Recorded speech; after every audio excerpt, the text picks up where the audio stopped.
طالبان بڑی صرف شجاعت ہی سے نہیں بلکہ ساتھ ساتھ بڑی حکمت سے اور دور اندیشی سے کام کر رہے ہیں، اس سے بہت خوشی ہوتی ہے۔ اب جتنی مشقت اور جتنی محنت انہوں نے اس جہاد میں اٹھائی ہے، جو قربانیاں دی ہیں، اب آگے افغانستان کی تعمیر کا مسئلہ اور اس کو اسلامی شریعت میں ڈھالنے کا مسئلہ،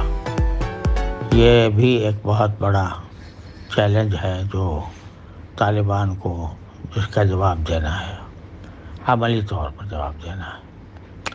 اس میں میری نظر میں خاص طور پر 3 شعبے ایسے ہیں جن کی طرف توجہ دینے کی ضرورت ہے۔ جب حکومت مستقر ہو جائے، اور میں اب بھی یہ مناسب سمجھتا ہوں کہ جو 2-3 دوسرے گروہ ہیں وہ بھی کسی نہ کسی طرح طالبان کے ساتھ شامل ہو جائیں، چاہے اس کے لیے ان کو تھوڑا بہت کوئی عہدہ وغیرہ بھی دینا پڑے، اور پھر اس کے بعد پہلا قدم جو ہے وہ دستور اور قانون کی تدوین کا ہوگا۔ ایسا دستور کہ جو صحیح معنی میں اسلامی دستور ہو، ایسا دستور کہ جو تمام شرعی شرائط کو پورا کرتا ہو، اور اس کے ساتھ ساتھ بہت سے قوانین کی تدوین بھی، جیسے خلافت عثمانیہ کے زمانے میں مجلۃ الاحکام العدلیہ کی تدوین کی گئی تھی، اس طرح اب ضرورت ہے کہ اپنے قوانین، اسلامی قوانین کی تدوین کی جائے اور اس میں جدید مسائل کا بھی اضافہ کیا جائے۔ اس کے لیے فقہ کی ایک جماعت تیار کرنی ضروری ہے۔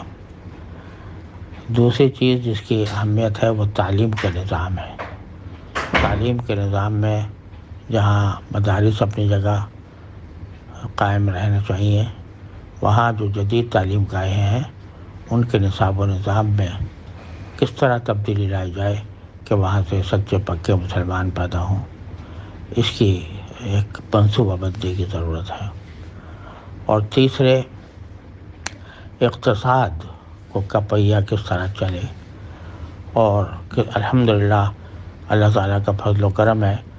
کہ افغانستان طالبان کے زیر نگی آنے کے بعد بظاہر میرے معلومات کی حد تک کسی کا مقروض نہیں ہے، اور یہ بہت بڑی الحمدللہ بہت بڑی کامیابی ہے کہ ابھی تک کوئی قرض اس کے ذمہ نہیں ہے، اور ماشاءاللہ خود مفتوح قوموں نے انفراسٹرکچر، بنیاد تحتیہ کے بہت سارے کام کر دے ہیں جو آپ کو انعام میں ملے ہیں اللہ تعالیٰ کی طرف سے۔ لیکن ظاہر ہے کہ معیشت کا پہیہ چلانے کے لیے ضروری ہوتا ہے کہ دوسرے ملکوں کے ساتھ بھی تجارتی تعلقات قائم ہوں، اور پھر اس میں مالیاتی نظام وہ 100% شریعت کے مطابق ہو۔ تو یہ 3 اہم کام ہیں جن کی طرف توجہ کرنے کی ضرورت ہے۔ اللہ تعالیٰ سب سے پہلے تو اس بات کی ضرورت ہے کہ مستحکم حکومت قائم ہو جائے اور کنٹرول مکمل حاصل ہو جائے، اور جو کچھ مخالفین ہیں ان کو بھی کسی نہ کسی طرح اپنے ساتھ شامل کرنے کی کوشش کی جائے، اور اس کے بعد جب مستحکم ہو جائے تو یہ تینوں جہتوں میں مستقل جماعتیں بنا کر، محقق علماء کی جماعتیں بنا کر ان کے اوپر کام کیا جائے۔ آپ کا دستور پہلے بھی ہوگا، لیکن موجودہ حالات کے تناظر میں اس کے پر مزید نظر ثانی کی ضرورت ہوگی، اور اس کے متعلق محقق علماء کے مشورے سے یہ کام ہونا چاہیے، اور اسی طرح نظام تعلیم کا اور اسی طرح اقتصادیات کا۔ یہ میرا پیغام اگر آپ حضرت ملا ہیبت اللہ صاحب تک پہنچا دیں تو میں ممنون ہوں گا۔ اللہ تعالیٰ ان کو اس کی توفیق عطا فرمائے، اور اس بارے میں اگر کوئی سنجیدہ طلب یا کوئی سنجیدہ ضرورت ہو جس میں مجھ ناکارہ سے کوئی خدمت بن پڑ سکتی ہو تو میں انشاءاللہ اس کے لیے حاضر رہوں گا، بشرطے کہ وہ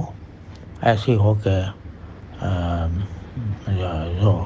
جس کی ضرورت واقعتاً آپ حضرات محسوس کرتے ہوں۔ اللہ تعالیٰ قدم قدم پر آپ کی دستگیری فرمائے۔ میرا یہ پیغام اگر امیر ہیبت اللہ صاحب اور مولانا یعقوب صاحب کو پہنچ سکے تو میں آپ کا ممنون ہوں گا۔ والسلام علیکم ورحمۃ اللہ تعالیٰ وبرکاتہ۔